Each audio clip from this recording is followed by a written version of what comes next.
దీపస్తంభము నిత్యము మండుచూ ఉండాలి అంటే ప్రార్థన అనే నూనె ఉండాలి.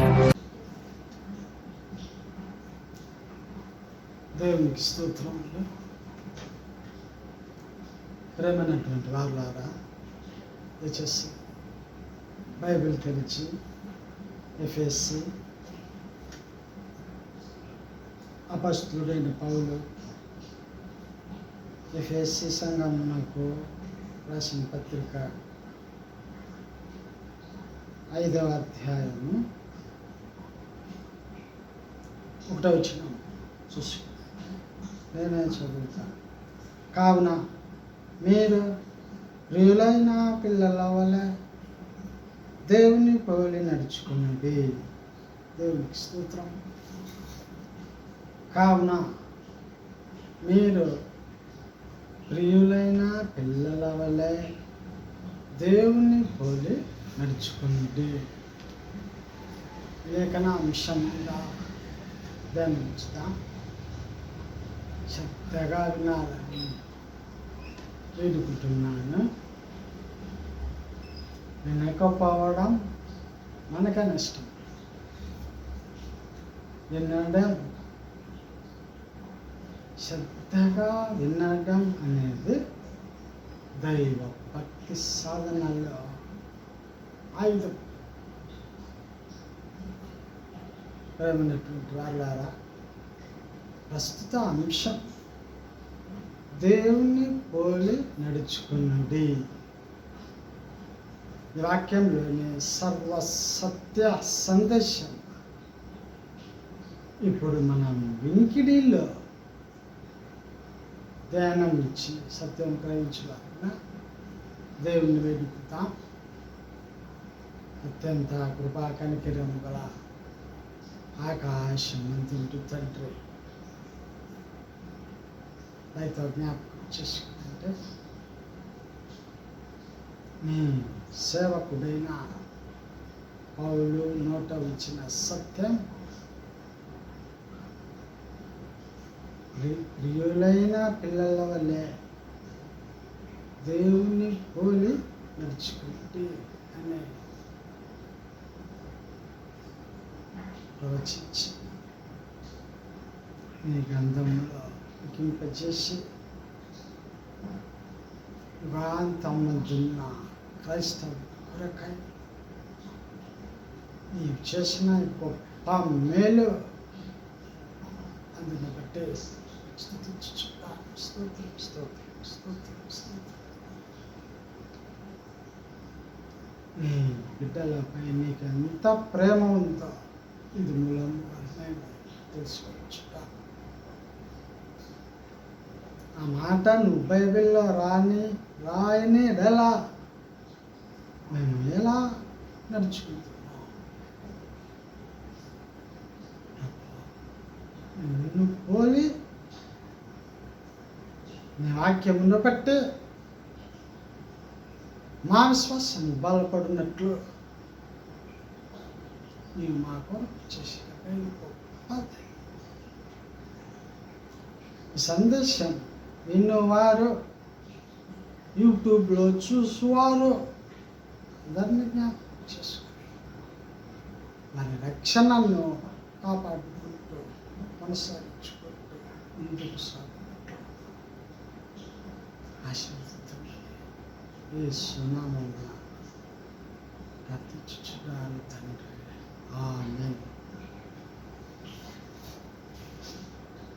కావున మీరు ప్రియులైన పిల్లల వలె దేవుని పోలి నడుచుకున్నది అని లేఖనం చెబుతుంది. ఈనాడు మనం ఈ వాక్యం మీద ధ్యానం ఇచ్చి ఆ వాగ్దానంను మనం స్వతంత్రించుకున్నట్లయితే ప్రయోజనం ఎంతో ఉంది. ఫలితాలు అద్భుతం. అంటే దేవుని పోలి నడుచుకో. బైబిల్లో చోట మేము అపోల్లో వాళ్ళము, మేము పౌలు వారిని, మేము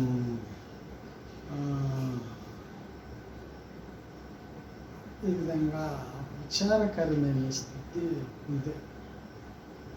మనలో చాలామంది దేవుని పోలి నడుచుకోమని బైబిల్ చెప్తుంటే వీరు తమ బోధకుల పైన విశ్వాసం ఉంచారు. ఈనాడు చాలామంది బోధకులు తమ దగ్గర ఉండే విశ్వాసులను దేవుని వాక్యం ప్రేమించినట్లు తయారు చేయడం. అందుని బట్టి చాలామంది ఆ బోధకుడు చెప్పు మాటలను ప్రేమించి బోధకులనే ప్రేమిస్తారు. ఇది కూడా చాలా విచారకరమైన స్థితి.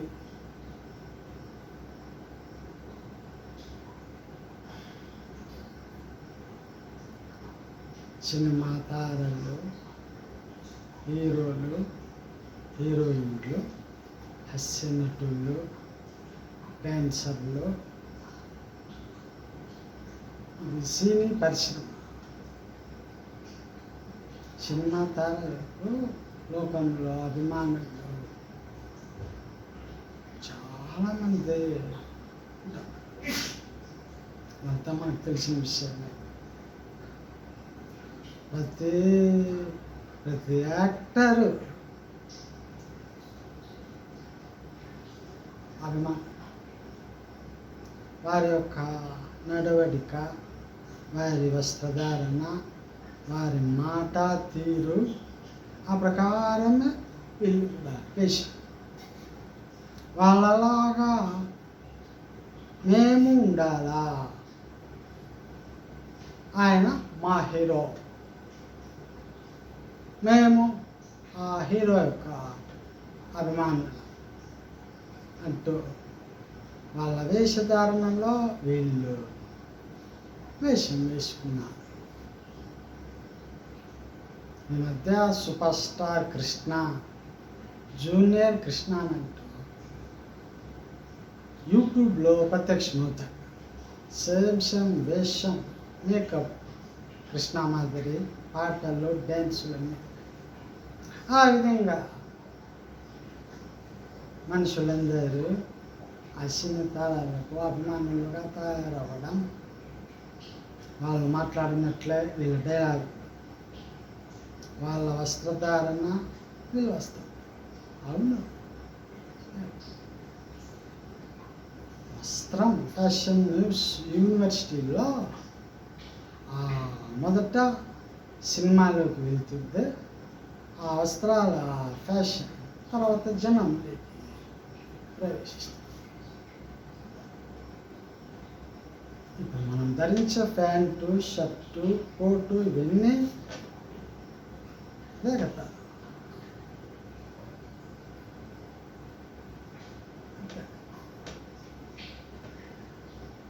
ఆ ప్రకారమే దైవ భక్తుడు దేవునిపై అభిమానం పెంచుకుంటాడు. మన దేహంలో దైవ భక్తి అనే ఒక అత్యంత శక్తివంతమైన ఒక శక్తి. ఆ భావోద్రేకం దైవ భక్తిని మనలో బలపరుస్తుంది. దేవుని మీద అభిమానం పెరిగిపోతుంది. అలాంటి సమయాలలో భక్తుడు దేవుని తట్టు తిరిగి ఉంటాడు. ఆ భక్తుడు దేవుణ్ణి ప్రార్థిస్తూ స్తుతిస్తూ ఉంటాడు. అలాంటి దినాలలో ఆ దైవ భక్తుడు దేవుని వాగ్దానాలను స్వతంత్రించుకునే నడుచుకుంటాం. అలాంటి భక్తి పరులను తయారు చేయడమే బైబిల్ గ్రంథం ఉపదేశం. భక్తుడికి ఉపదేశం ముఖ్యం. ఉపదేశం వినడము ముఖ్యం. క్రైస్తవ్యం అంటే క్రీస్తు మార్గం, మతం కాదు. చాలామంది మతం అంటున్నారు. రక్షణ పొందే దేవుని వాక్యం వినే వాళ్ళను మతం మార్చుకున్నారు అంటున్నారు. అది చాలా తప్పు. అది తెలియక అలా అంటున్నారు. మనం మతం మార్చుకోవా, మార్గంలో ఉన్నాం. ఈ మార్గం సంకుచితమైనది. ఈ మార్గం అరణ్య మార్గం. ఈ మార్గం ఎర్ర సముద్రపు ఆనుకొని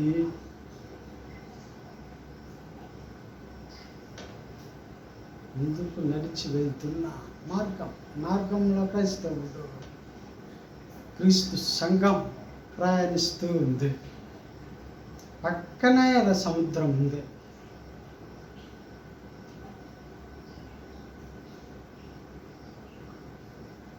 కాబట్టి ప్రేమైనటువంటి వారులారా, దేవుని వాక్యం ప్రతి సందేశం వినడం దేవుని పోలి నడుచుకున్నట్టే లెక్క. మనం దేవుని చెంతకు వచ్చినప్పుడు సమస్తమును వదిలి దేవుని వెంబడిస్తాం. మనల్ని చాలామంది తమ ఉద్యోగాలను కూడా వదులుకొని యేసు క్రీస్తును వెంబడించిన వాళ్ళు ఉన్నారు. తమ కుటుంబాలను వదిలేసి ఒంటరిగా దైవ సేవకు వచ్చిన భక్తులు ఉన్నారు. ఈ విధంగా చెప్పుకుంటా పోతే మనకు ఎక్కువ సమయం పడుతుంది. కాబట్టి మీరు ప్రియులైన పిల్లల వల్లే దేవుని పోలి నడుచుకోవడం అంటే ప్రతిదినము దేవుని వాక్యం వింటూ ముందుకు సాగడమే. దేవుని వాక్యం దేవుని గురించి బోధిస్తుంది. దేవుని ప్రేమను గురించి, దేవుని యొక్క కోపమును గురించి, భక్తుడి యొక్క ఆయుష్ను గురించి, భక్తుని యొక్క జన్మను గురించి, భక్తిని గురించి, భక్తి సాధన గురించి, ఇలా తన జీవిత కాలం అంతా భక్తి మార్గమున అంతము వరకు తన భక్తిని వదులుకోకుండా ముందుకు సాగు. ఒకవేళ భక్తి వదులుకున్నాడా నాశనమే. అయితే కొంతకాలం శిథిలాల్లో ఉంటాం.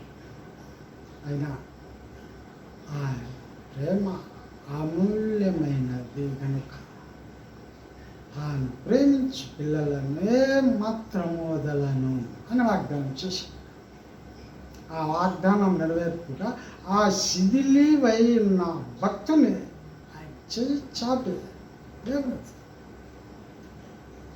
ఆయన పరిశుద్ధమైన సంఘంలో ఆయన మళ్ళీ చేర్చుకుంటాడు. అలాగ భక్తిలో పడిపోవడం, లేవడం అనేది చాలా గొప్ప సంగతి.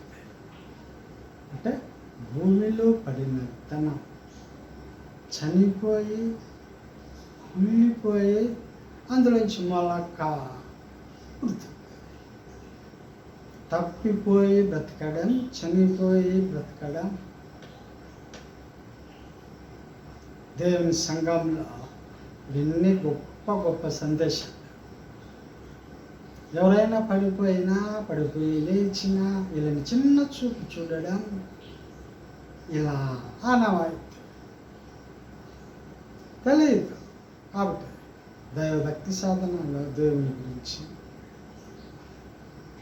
సంపూర్ణ సందేశం తెలుసుకున్నా కోరా, ఆకలింపు చేసుకో, దేవుణ్ణి వేడుకో. అందుకే దేవుడు ఉపవాసం చేయమన్నాడు. అందుకే యేసు ప్రభువు కూడా ఉపవాసం చేసి చూపించాడు. కాబట్టి మనం దేవుని పిల్లలం,